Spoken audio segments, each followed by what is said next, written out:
खोजने वाला खुदा को भी खोज लेता है। अगर दिल में आग बढ़ने की चाह है तो किसी भी मुश्किल से आसानी से जीत सकते हैं। ऐसी ही एक दुनिया से हटके आइडिया पर आधारित एक अनोखा बिजनेस मुंबई के ही एक युवक ने शुरू किया। उस युवक का नाम है संदीप गजाकस। क्या है संदीप का अनोखा बिजनेस? संदीप गजाकस इस युवक का बिजनेस है बहुत ही सरल और सादा लॉन्ड्री का है। संदीप ने शुरू किया लॉन्ड्री, पर कपड़ों की लॉन्ड्री नहीं तो शू लॉन्ड्री, मतलब जूतों की लॉन्ड्री। क्यों चौंक गए ना सुनकर? शूज धोकर और साफ करके कोई फायदे वाला बिजनेस खड़ा कर सकता है, ऐसा किसी को भी जानकारी नहीं थी। फिर भी खुद के सेविंग में से कुछ पैसे जमा करके संदीप ने भारत में पहली शू लॉन्ड्री शुरू की। यह बिल्कुल अलग और नया होने के बावजूद सरल बिजनेस है। मुंबई की मीठीबाई कॉलेज पढ़ते समय संदीप को शू लॉन्ड्री का ख्याल आया। संदीप के कॉलेज में पढ़ने वाले कुछ बड़े घर के लड़के उनके शूज के बड़े बेफिक्र थे। एक बार पहनने के बाद जरा सा भी खराब हुए तो वे शूज फेंक देते थे। उस समय संदीप ने अपने दोस्तों से लगाए हुए शर्त में से इस सोच का उदय हुआ। संदीप ने सिर्फ शर्त के लिए उसके दोस्तों के शूज एकदम नए जैसे करके दे दिए थे। उसने उन शूज को इतने अच्छे से धोकर और साफ कर अपने दोस्त को दिए थे कि उसके दोस्त को इस पर भरोसा ही नहीं हुआ कि वह शूज उसी के हैं। उसी समय संदीप को शू लॉन्ड्री का आइडिया आया, पर आगे कॉलेज पूरा होने के बाद संदीप ने लोगों जैसे नौकरी करने की राह चुनी। Fashion choreographer, event manager, football player और कॉल सेंटर जैसे बहुत से जॉब उसने किए। कॉल सेंटर पर जॉब करते समय संदीप ने ग्राहक के साथ बातचीत करने का अच्छा एक्सपीरियंस भी ले लिया था।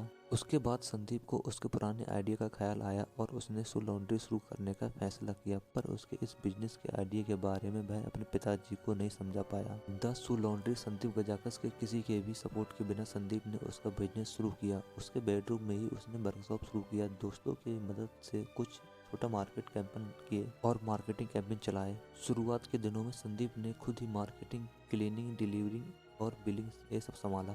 जब संदीप शूज की डिलीवरी करने जाता तो यदि उसके ग्राहक उससे पूछते कि शूज लेकर आप आए हैं, डिलीवरी बॉय नहीं आया, तो संदीप जवाब देता कि आज डिलीवरी बॉय दूसरी जगह पर गया है, इसलिए मैं खुद ही डिलीवरी लेने के लिए आया हूँ।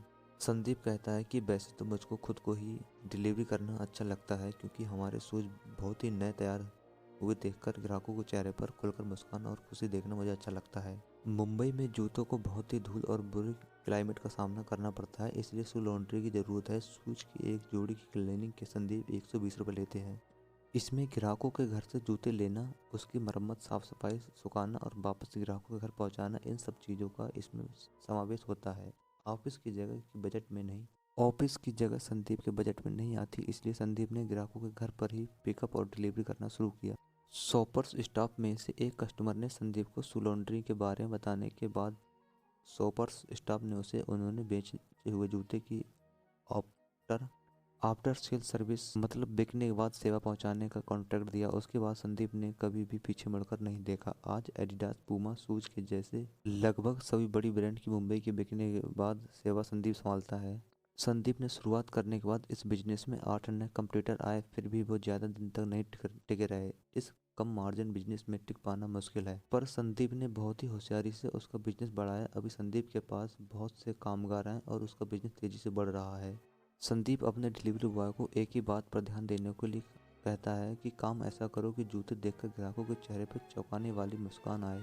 तो दोस्तों, हमें ये कहानी से ये सीख मिलती है कि काम कोई भी छोटा बड़ा नहीं होता, बस आपके मन में कार्य को करने की चाहत होनी चाहिए, तभी आप सफलता को हासिल कर पाएंगे और सफलता आपके कदमों में आएगी। तो दोस्तों, यदि आपको हमारी कहानी अच्छी लगी हो तो कृपया वीडियो को लाइक करें और चैनल को सब्सक्राइब जरूर करें, ताकि हम आपके लिए और भी ऐसी मोटिवेशन कहानियाँ ला सकें।